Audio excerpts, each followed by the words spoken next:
सबसे बड़ी पराजय का दिन। पेरिस संसार का सबसे खूबसूरत शहर माना जाता है, सौंदर्य या नग्न संस्कृति के लिए। और कुछ तो हम नहीं कह सकते, पर जिस दिन हम उस शहर की धरती पर उतरे थे, उससे मोहित हुए बिना न रह सके। जी भरकर देखा, एक ही स्थान को कई बार देखा, फिर भी आकर्षण कम न हुआ। हमारे अमेरिकी मित्र टॉमसन रिचे, जिनके साथ हम विशेष अध्ययन के लिए मिशिगन जाते हुए यहां ठहरे थे, हमारे साथी थे।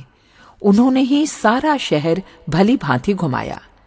अंत में उनका आभार मानते हुए कहना ही पड़ा, मित्र, आखिर आपकी कृपा से विश्व के इस अद्वितीय सौंदर्य को समीप से देखने का सौभाग्य सफल हो गया। आशा की थी कि इस आभार प्रदर्शन से मित्र महोदय प्रसन्न होंगे।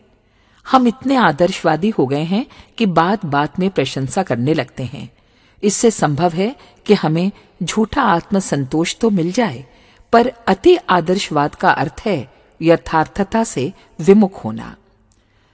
संसार में अनेक प्रकार की सुंदर से सुंदर वस्तुएं हैं, जिस पर हम किसी एक सौंदर्य पर ही इतना आसक्त हो जाते हैं कि सृष्टि की अन्य सुंदरताओं की ओर हमारा ध्यान ही नहीं जाता। हम समझते हैं कि आज का संपूर्ण भौतिकवादी समाज ज्ञान के इस संकीर्ण कोठरी में बंद है। परमात्मा की सृष्टि कितनी विशाल, कितनी शोभायुक्त और कितनी दर्शनीय है, उसका अवलोकन करने के लिए जिस बंधन मुक्त आत्मा की जरूरत है, उधर हमारा ध्यान ही नहीं जाता, क्योंकि हम आसक्त हैं, भौतिकता की चमक से चकाचौंध हैं। हुआ प्रत्याशा के विरुद्ध। मित्र महोदय ने एक व्यंग भरी मुस्कान छोड़ते हुए कहा, अनिल, काश तुम्हारे शब्दों का समर्थन कर पाता तो बड़ी प्रसन्नता होती। पर यह कहते हुए बड़ा दुख होता है कि जिन भारतीयों ने विश्व को अध्यात्म ज्ञान की गंगा से नहलाकर स्वच्छ किया, वही पाश्चात्य दर्शन के गुण गाते हैं। वेद, गीता, रामायण, महाभारत का नाम भी अच्छी तरह नहीं जानते, पर पैराडाइज लॉस्ट, हैमलेट या जूलियस सीजर पर अनेकों थीसिस लिख सकते हैं। भारतीय संगीत कला की गंभीरता को भूलकर पश्चिम की कला के पैर पूजते हैं। हिंदू होकर हिंदी नहीं जानते और अंग्रेजी का कोई क्षेत्र नहीं छोड़ते।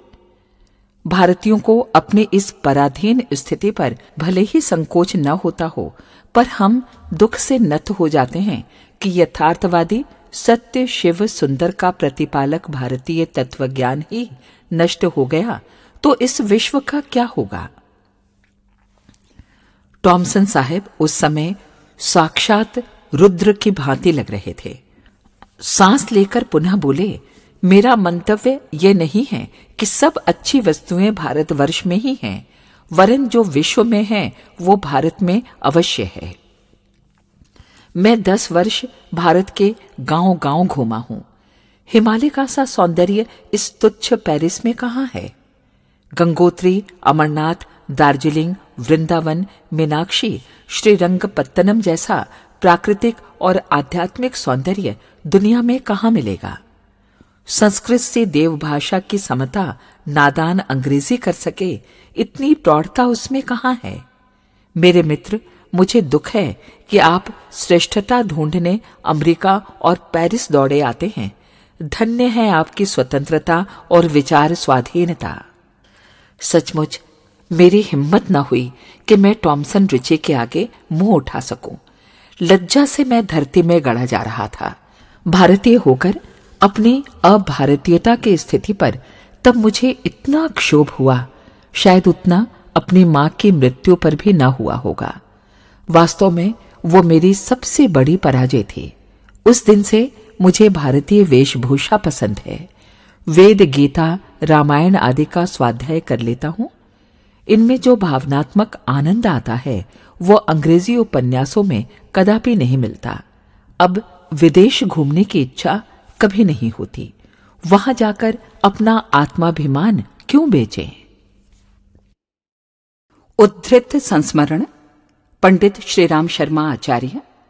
पुस्तक संस्मरण जो भुलाए न जा सकेंगे। हमारे YouTube चैनल को सब्सक्राइब करें और बेल आइकन को दबाएं ताकि आपको नोटिफिकेशंस मिलते रहें।